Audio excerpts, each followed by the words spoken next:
Մեթյու Հենրի, ամենօրյա ընթերցանություն, օր օգոստոսի 3։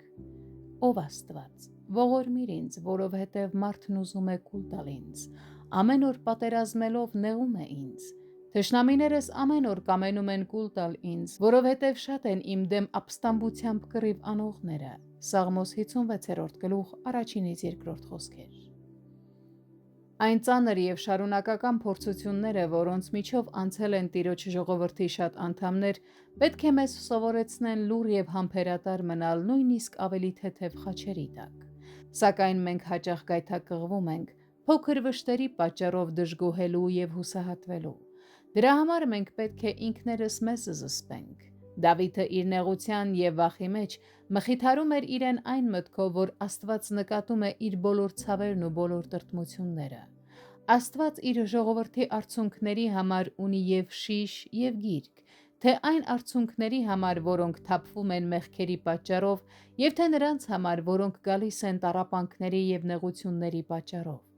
Նա հետևում է դրանց քնքուշ հոգատարությամբ։ Յուրաքանչյուր ճշմարիտ հավատացյալ կարող է համարձակորեն ասել. «Տերն իմ օգնականն է, և ես չեմ վախենա, թե մարդն ինձ ինչ կանի»։ Որովհետև մարդը ոչ մի իշխանություն չունի, բացի այն իշխանությունից, որ նրան տրված է վերևից։ Քո ուխտերը ինձ վրա են, ով Տեր, ոչ թե որպես ծանր բեռ, այլ որպես այն նշանը, որով ես ճանաչվում եմ որպես քո ծառան։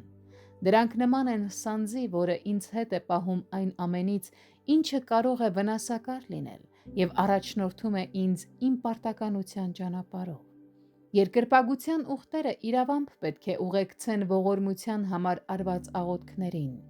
Երբ Աստված մեզ ազատում է մեղքից, լինի դա մեզ մեղք գործելուց կանխելով, թե իր ներողամիտ շնորհով նա մեր հոգիները ազատում է մահից, որը մեղքի վարձքն է։